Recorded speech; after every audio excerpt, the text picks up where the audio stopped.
Chapter 1. The Empty Promise. The clock on the wall ticked louder than it should have. Or maybe it just felt that way. Every second scraped against my patience, my dignity. Hoppy. I stood there in a tailored charcoal suit, staring at the glass doors of the registry office like they might magically open and fix everything. People came and went, couples laughing, families celebrating, cameras flashing, but none of them were her. Not today. This chimmy. I checked my phone again. No messages. Calls. Nothing but silence where promises used to live. This wasn't the first time. The first time she didn't show up, she cried on the phone for hours. Sighed she panicked. Sighed she wasn't ready. Said she loved me, but needed time. I believed her. The second time, she didn't even cry. Just a short message. I'm sorry. Something came up. And like a fool, I forgave her again. But today was supposed to be different. She had sworn it would be. I'll be there, she said last night, her voice soft, almost convincing. No more running. I almost smiled, remembering it. Almost. A couple walked past me, the bride clutching her bouquet, her eyes glowing with certainty. The groom held her hand like it was the only thing anchoring him to the world. I looked away. My chest felt tight. Not from heartbreak. From clarity. I pulled out my phone one last time and opened our chat. Her name sat there, at the top like a ghost I had kept alive for too long. No new messages. No explanation. No respect. I stared at the screen for a few seconds. Then did something I should have done months ago. I blocked her. Just like that. No dramatic speech. No final message. No closure she didn't earn. Blocked. A strange silence settled inside me, but it wasn't empty. It was peaceful. For the first time in a long time, I didn't feel like I was waiting. Didn't feel like I was chasing. Didn't feel like I was begging someone to choose me. I slipped my phone back into my pocket and walked out of the registry office, leaving behind the man who would have stood there forever if she asked. Outside, the air felt different. Lighter. Like something invisible had finally loosened its grip around my chest. I didn't know what came next, but I knew one thing for sure. I was done waiting. And somewhere, deep down, I had the unsettling feeling that she wasn't done with me yet. Chapter 2. The Silence After. The silence didn't hit me immediately. At first, it felt like relief. Like stepping out of a noisy room you didn't realize was suffocating you. I walked aimlessly down the street, hands in my pockets. The world moving around me like nothing had changed because for everyone else. Had? Cars passed. People laughed. Life continued, but inside me something permanent. For months, my life had revolved around her timing, her moods, her indecision. Every plan I made had a silent condition attached to it. If she shows up. Now, there was no if. There was just me. I reached my apartment and stood at the door for a moment, staring at the handle like it might ask me a question I wasn't ready to answer. Then I stepped inside. The place felt the same. Also. Not! Her presence had never been physical here, no clothes. No pictures, but somehow she had been everywhere. In the late-night calls. In the empty side of the couch. In the future I had built in my head. I tossed my keys onto the table. The sound echoed. Too loud. Too finau. I pulled out my phone again, not because I expected anything, But because habit is harder to break than love. Blocked! Her name was still there, but unreachable. A part of me wondered what she was doing right now. Was she panicking? Was she calling me from another number? Or worse, did she not care at all? That thought lingered longer than it should have. I dropped onto the couch, leaning forward, elbows on my knees, staring at the floor. Enough, I muttered under my breath. This wasn't heartbreak. Not exactly. It was withdrawal. From Hopi, from illusion, from a version of her that never truly existed. Hours passed without me noticing. The sky outside darkened, the city lights flickering on one by one like distant reminders that life goes on whether you're ready or not. My fuzzed. I froze. For a split second, my heart betrayed me. Hopi surge. I grabbed it quickly. Unknown number. I stared at the screen, my thumb hovering over the answer button. I didn't need to guess who it was. She had done this before. When I didn't respond, she found another way in. The phone kept vibrating in my hand. Persistent. Demanding. Familiar. I exhaled slowly and declined the call. The buzzing stopped. Just like that. Silence returned, but this time it felt different. Stronger. Like I had chosen it. A few seconds later, a message appeared. Unknown number. So this is how you end things. I stared at the words, something cold settling in my chest. Not guilt. Not regret. Something sharper. Awareness. I typed a reply. Then paused. Then erased it. Then locked my phone. For the first time, I wasn't reacting. I was deciding. And that terrified her more than anything else ever could. Because she was used to control. Used to me chasing. Used to knowing I'd always be there. But now, she didn't know me anymore. And maybe, neither did I. Chapter 3, When Silence Becomes Power. The messages didn't stop. Not that night. Not the next morning. Not even the day after.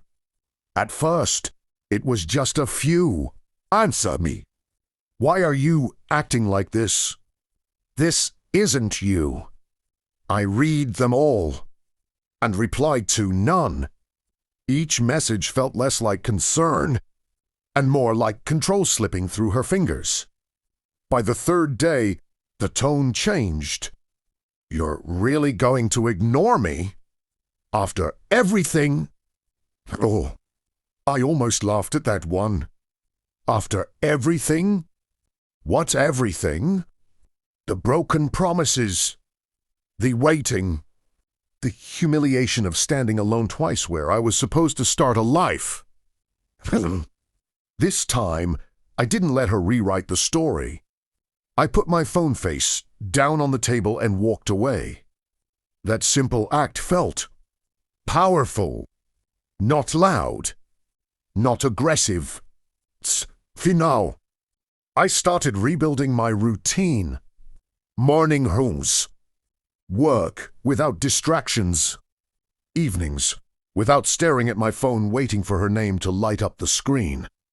It was strange at first. Like learning how to live in a house you've been locked out of 4 years. Slowly, it started to feel normal. Peaceful. Even until she escalated. She showed up at my office. I saw her before she saw me. Standing near the entrance, shifting her weight nervously, scanning every face that walked past. For a moment, time froze. There she was, the same girl who couldn't show up for me when it mattered most. Suddenly standing here, chasing me like she had something to lose. I turned away. My heartbeat picked up, but not from love. From conflict. A part of me wanted to go to her. Tosquai. To hear her voice. To fall back into something familiar. But another part of me stronger, quieter, held me in place. Don't! So I did then. I took the back exit and left without her ever knowing I was there. That night, my phone buzzed again. A new message.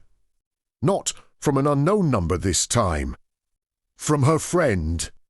She came to see you today. You didn't even meet her. She's not okay. I stared at the screen, expression unreadable. Okay.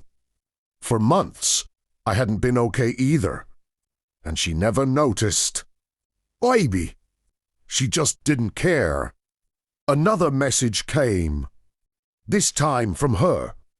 A different number again. I saw your car. I know you were there.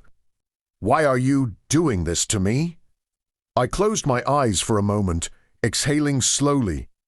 There it was. Not I'm sorry. Not I hurt you. Just. Why are you doing this to me? I opened my eyes, something inside me finally settling into place. This wasn't love. It never was. It was convenience. And now that I was no longer available, she felt the loss. Not of me, but of control. I blocked the number. Again. No hesitation this time. No second thoughts. Just action. For the first time, the silence wasn't heavy. It wasn't empty. It was meaning. And somewhere out there, she was realizing something she had never felt before. What it's like to be the one left waiting. Chapter 4. The Breaking Point. The knocking started at 11:47 p.m. At first, I thought I imagined it. A faint, uneven sound like something caught between hesitation and desperation. Then it came again. Louder this time. Mighty urgent. I sat up on the couch, eyes shifting toward the door, my chest tightening slightly. No one came to my place unannounced. No one knew my place well enough, too. Except another knock. Faster. Impatient. I stood up slowly, each step toward the door feeling heavier than it should. And somehow, I already knew who it was.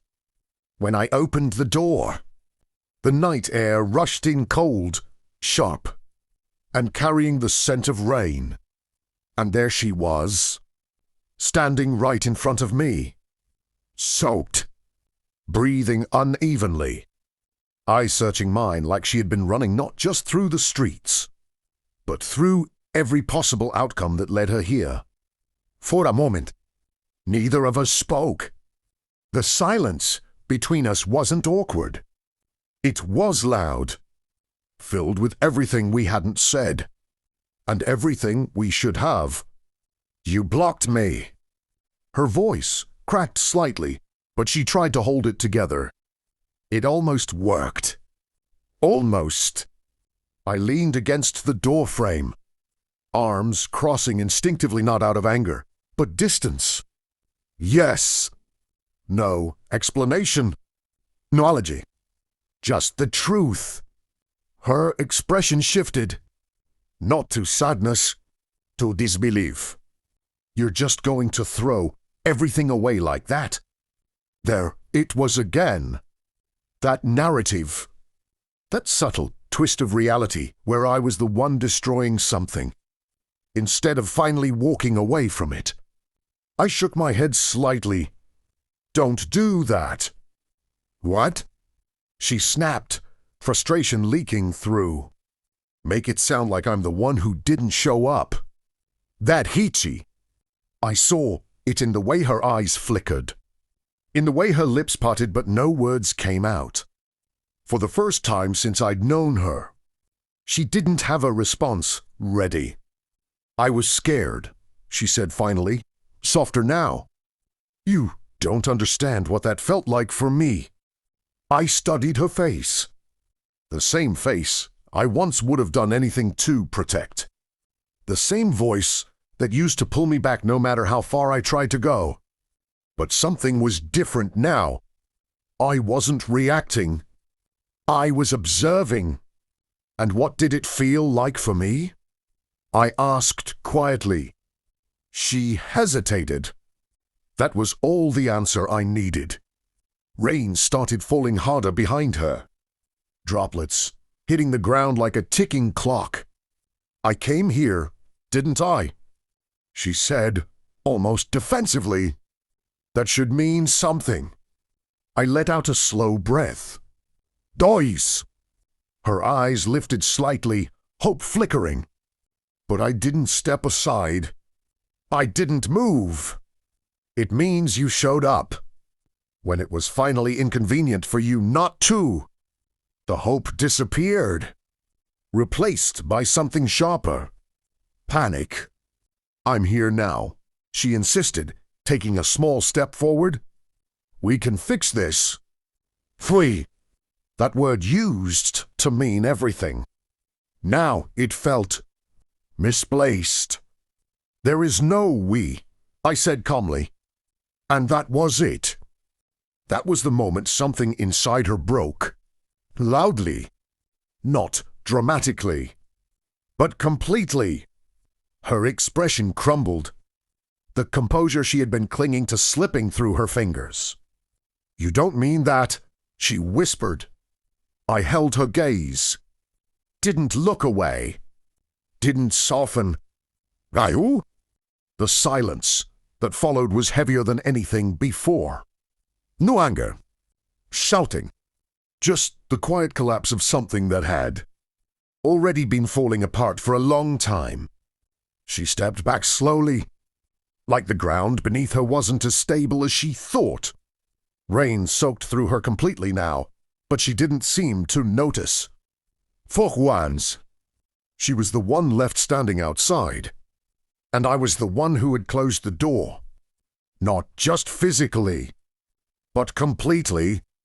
As I shut it, the final sound echoed through the apartment. Soft. Definitivi. Irreversible. And for the first time, it didn't hurt. And Chapter 5. The last card she played. 3 days passed. No knocks. Calls. No unknown numbers. Just silence. Heao silence. The kind that doesn't feel like tension anymore. But closure. I didn't expect that. I thought she would keep pushing, keep finding ways back in, like she always had. But she didn't. And somehow, that unsettled me more than anything else. On the 4th night, I found out why. I was halfway through dinner when my phone lit up. A message. From her. Not an unknown number. Not a new account. Her actual number. I frowned slightly. That wasn't possible. I had blocked it. For a moment, I just stared at the screen, like it might disappear if I didn't touch it. Then I opened it. It wasn't a short message. It wasn't emotional chaos or desperate questions. It was structured. Carefu. I won't try to call you again. That was the first line. And already, I felt something shift. You were right. I kept running. Not because I didn't care, but because I was afraid of how much I did. I leaned back slightly, eyes scanning each word more slowly now. This wasn't the girl who deflected. This wasn't the girl who turned everything around. This felt different. But that doesn't excuse what I did to you. Standing you up like that, twice. I can't imagine what that felt like. My grip on the phone tightened just a little. Not from anger. From recognition. You asked me what it felt like for you. I didn't answer. Not because I didn't know, but because I didn't want to face it. I exhaled quietly. That moment at the door replayed in my mind. The hesitation. Silence. Now I understood it. I'm not asking for another chance. That line stopped me. Completely. I don't deserve that. And for once, I'm not going to chase you just because I'm scared of losing you. There it was again. Different. Not desperate. Not manipulative. Just. Honest. I just needed you to know that you mattered, even when I didn't act like it. I stared at the screen, something unfamiliar settling in my chest. Not pain, not relief. Something in between. Then the final line. Goodbye. I didn't move for a while. Didn't type. Didn't react. Just sat there, letting the weight of it sink in. This wasn't a game anymore. She wasn't pulling me back. She wasn't trying to control the outcome. For the first time since I'd known her. Shiloh. I stood up slowly and walked to the window. The city stretching out endlessly in front of me. Lights flickering. People moving. Lives continuing. I should have felt free. And I did. But there was something else too. Something quieter. Heavier. Closure doesn't always feel like victory. Sometimes it just feels like the end of something that could have been different. My phone was still in my hand. The message still open. Waiting. Not for a reply, but for a decision. For a moment, I considered it a response, a simple acknowledgement, something to mark the end properly. But then I remembered something important. Not every ending needs words. Some endings need silence. I locked my phone, satiated, don, and let her goodbye be the last thing she ever said to me. Chapter 6. Shadows of What Could Have Been. The city never sleeps. I knew that already, but somehow, tonight it felt different. The lights, the sounds, the restless hum of people moving through their lives. It reminded me that I was part of the world again. Not trapped in waiting. Not bound by someone else's chaos. I had almost convinced myself that the chapter with her was truly closed. That final message, goodbye, was the last word. The last tug, the end of a story I had once thought endless. But endings are rarely neat. I was crossing the street under the pale glow of streetlights when I saw her. Not running. Not desperate. Just standing, calm, observing. For a moment, I froze. She hadn't seen me yet, and the world seemed to shrink around her. Her expression was unreadable, neither pleading nor regretful. Just present. I tried to ignore her. Keep walking. Keep moving. But something in her eyes stopped me, and then it hit me. I didn't feel the old rush of panic or longing. I felt curiosity. A strange pull, not love, not anger, but awareness. She took a slow step forward, her hands tucked into her jacket pockets.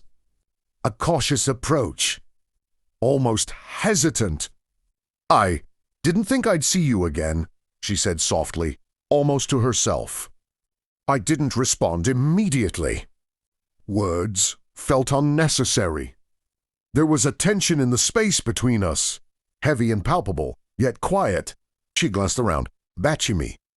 I didn't expect anything. I just wanted you to know I've changed. A flicker of something I hadn't felt in months ran through me curiosity. Yes, but also caution. This wasn't the same person who stood in my doorway, soaked and desperate. This was someone different. Calculated, quiet, maybe even aware of the consequences. I nodded slowly, keeping my distance. "I've changed too," I said finally. Her lips twitched, almost a smile. I wondered if you ever would. We stood there, rain beginning to fall lightly, dripping down the curves of street lamps, reflecting neon lights on the wet asphalt. Neither of us moved closer. Neither of us spoke more. It wasn't reconciliation. It wasn't confrontation. It was recognition. Two people who had been through too much, yet still existed in the same world. The moment didn't last long. She turned and walked away, disappearing into the haze of the city. And I let her go. Not because I had to. Not because I wanted to. Because sometimes closure isn't a message, a confrontation, or a final word. Sometimes it's letting shadows of what could have been simply exist, without interference. I continued my walk, feeling lighter. The streets no longer felt empty. The city no longer felt distant. And for the first time in a long time, I felt free. Chapter 7, The Unexpected Turn. The days that followed her departure were quiet, too quiet. I had resumed my routine's work, running, reading at night, letting the city's pulse fill the gaps she had left. I felt free, whole, almost, until her absence was interrupted. It was late evening when I decided to stop by a small cafe near the corner of the street I often walked. Rain lightly tapped the windows, neon reflections scattering across puddles outside. I sat in my usual spot by the window, sipping coffee, lost in thought, unaware of how ordinary the night was about to become. The bell above the door jingled softly. I glanced up casually, froze. She wasn't there. Not her. Someone else. A woman I had never seen before. Hair dark, eyes sharp and curious, wearing a light trench coat that clung slightly from the rain. She paused just inside the doorway, scanning the room, and our eyes met. Not intentionally. Not like a staged moment. It just happened. There was an unspoken weight in that gaze. The kind that makes the world slow down for a heartbeat. I thought I was prepared for this moment, that I had mastered detachment, clarity, and silence. I wasn't. She smiled lightly, just a hint, nothing overt, but enough to unsettle the careful walls I had built. Without a word, she walked over to my table. She didn't ask if she could sit. She just did. Calm, assertive, confident. I studied her quietly. Curiosity collided with caution. "I hope I'm not intruding," she said softly. Voice steady, eyes meeting mine directly. "No," I replied cautiously. "Not at all." Her gaze shifted briefly toward the rain-streaked window, then back at me. "You look like someone who's waiting for the world to notice him." I frowned. "And you are?" "Someone who doesn't let the world go unnoticed," she said with a faint smirk. There was something in her tone, something familiar, yet entirely new. A presence that didn't demand me, didn't chase me, didn't apologize for herself. It made me uncomfortable and intrigued. We talked. Small things at first: coffee, the rain, the city. Then slightly deeper work, dreams, quiet observations. I felt myself drawn into the conversation, not because I wanted escape, but because I wanted to understand her. She asked questions that no one had asked me in months. Honest, thoughtful, unhurried questions. And I answered them. Not guarded, not defensive. Just myself. For the first time in a long time, the world didn't feel heavy. And the air between us wasn't filled with the past. It was something else. Something unknown. Something possible. When she finally stood to leave, she smiled again, soft but confident. "Maybe I'll see you again," she said. And for once, I didn't feel the pull to chase. Just nada. Because this time, I wasn't waiting for someone to arrive. This time, the world had arrived for me. Chapter 8: Echoes of the Past. The days that followed her unexpected arrival were strange. Not strange in a chaotic sense, but strange in the way the world seemed sharper, quieter, more alive.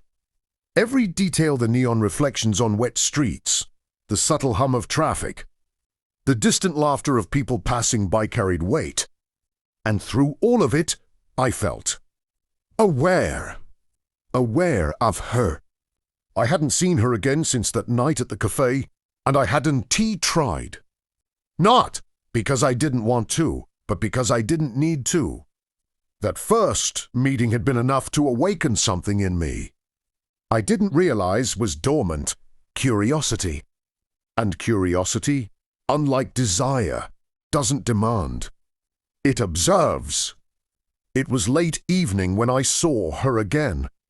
Rain fell gently, mixing with the reflections of streetlights on the pavement.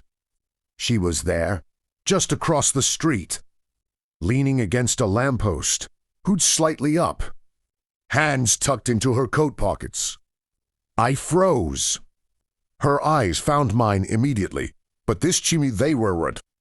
Not playful, not curious, not even inviting. They carried caution, hesitation. She stepped back instinctively as I began to cross the street toward her. "I didn't expect to see you here," I said, voice low, careful. "Neither did I," she replied, soft but steady. "I wasn't sure I'd want to." The tension was palpable. Not from anger, not from unresolved romance, but from something heavier. The past, we had both carried ghosts of promises. Heartbreak and absence hovered between us. We walked together without speaking for a few blocks. The rain fell lightly, soaking the sidewalks, but leaving our shoulders mostly dry under the lamppost light. "You're different now," she said quietly. "I could say the same," I replied, keeping my gaze forward. There was a pause, pregnant with unspoken words. Finally, she spoke. "I need to tell you something. About the past. About her." Her voice made my stomach tighten. I had thought I had buried that chapter her. The messages, the betrayal, the heartbreak. I had thought I had let it go completely. "You don't have to," I said calmly, though a flicker of anticipation ran through me. "I do," she insisted, "because it's not just my past. It's ours, whether you like it or not." I stopped walking. She stopped. The streetlight above flickered slightly, casting shadows across her face. "What do you mean?" I asked. She swallowed, looking down at the puddles reflecting neon lights. "You didn't see her struggle, did you? The truth behind why she ran, why she left you, why she said goodbye. It wasn't just fear. It was more complicated, messy, dangerous." I felt a strange unsettling in my chest. My hands clenched slightly. I wanted to ask questions. I wanted answers. But I also knew that answers could destroy the calm curiosity I had been holding on to. "Go on," I said finally. She nodded, taking a deep breath. "You think the past is done, that closure is final. But the past, it has a way of echoing. And right now, it's echoing for both of us." I stared at her. The rain, the reflections, the soft hum of the city, it all fell away. Only her voice remained. And for the first time since that goodbye months ago, I realized something profound. The past may linger, but the present was still ours to navigate. The question was whether we could. And deep the simple, because shadows of what could have been were still waiting. Chapter 9, Crossing Lines. The night had a way of sharpening everything, the neon reflections on wet asphalt, the distant hum of cars, even the quiet weight of our breathing. We walked side by side, the space between us smaller than before, yet charged with unspoken tension. Silence had become a language of its own, heavy, revealing, dangerous. I never asked. She began softly, breaking the quiet. "Did you regret it? Leaving her behind?" I slowed my pace slightly, feeling the question echo in the emptiness between us. Regret wasn't simple. It wasn't a yes or no. It was a labyrinth of emotions I hadn't dared explore. "I don't think so," I said finally, eyes on the reflections beneath our feet. "Not in the way you might imagine." Her lips pressed together, eyes flickering toward mine. "Then why do you hesitate around me?" I glanced at her, noticing the subtle tension in her shoulders, the careful restraint in her gaze. Hesitation wasn't fear. Not exactly. It was awareness of the past, of mistakes, of consequences. "I'm cautious," I admitted quietly. "Not because of you. Because of what happened before, and what it taught me about people. Myself." We walked further, past the cafes and glowing storefronts, until we reached an alley lit by a single flickering street lamp. The rain had eased into a gentle drizzle, casting long, blurred reflections on the wet bricks. She stopped suddenly, turning to face me. Her eyes searched mine, fierce and honest. "I don't care about the past anymore," she said. "I care about right now, and what we're building, whether you realize it or not." Her words hit harder than I expected. They weren't a demand. They weren't a plea. They were a challenge. "And what if I'm not ready?" I asked, though I knew the answer was obvious. She smiled faintly, leaning slightly closer. "Then I'll wait. But I won't hide. I won't run. And I won't let the past dictate the future." The space between us felt charged. Not dangerous. Not threatening. But potent, like the calm before a storm. Or the moment when lightning chooses its path. I felt a pull of force, neither fear nor desire, but something older. Something primal. Connection. Trust. Possibility. We stood there in the drizzle. City lights glimmering behind us. Wet bricks reflecting every subtle movement. Words weren't necessary. Not yet.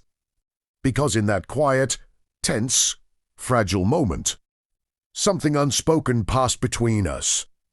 We had crossed a line. In love. Fully. Not yet. But in awareness. In recognition. And the world around us seemed to hold its breath. Chapter 10, The Choice. The rain had returned, heavier this time. It fell in thick sheets, drumming against the pavement and bouncing off the neon reflections that lined the streets. We stood facing each other under a flickering streetlight, neither of us moving. The tension in the air was so thick it could have been cut with a knife. "I need to know," she said softly, her voice almost drowned by the rain. "Are you with me? Or are you just afraid?" Her words hit harder than I expected. I hadn't realized until now how much courage it took for her to confront me this way. I took a deep breath, letting the rain soak through my coat. "I'm not afraid," I said. "Not of you. Not of this. Of us. I'm afraid of making the wrong choice." Her eyes searched mine, desperate for certainty. "And what choice is that?" "To let the past dictate my future. Or to take a step forward. To trust again." The street was empty except for us. The city lights reflected in the puddles, painting the world in hues of blue and pink. Every heartbeat, every breath, seemed amplified. She stepped closer. "Then choose me," she whispered. "Not because you're afraid of losing me, but because you want this. Because you want me." I hesitated. My mind raced through every memory, every heartbreak, every goodbye. The ghosts of what had been haunted me. But this felt alive, real. For a long moment, I said nothing. The rain soaked through my hair, my coat, my entire being. And yet, I felt clarity. Finally, I reached out, taking her hand in mine. Her fingers were cold, trembling slightly, but her grip was firm. "I choose." "U.S.," I said, voice steady despite the storm around us. Her eyes glistened, a mixture of relief and disbelief washing over her face. She leaned closer, brushing a strand of wet hair from her eyes. For a moment, the world disappeared. Just the two of us, standing in the rain, hand in hand, the past melting away with each drop falling around us.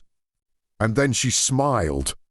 A genuine, soft smile, the kind that reaches your soul and refuses to let go. "You've no idea how long I waited for you to say that," she whispered. I chuckled softly, shaking my head. "I think I have a pretty good idea now."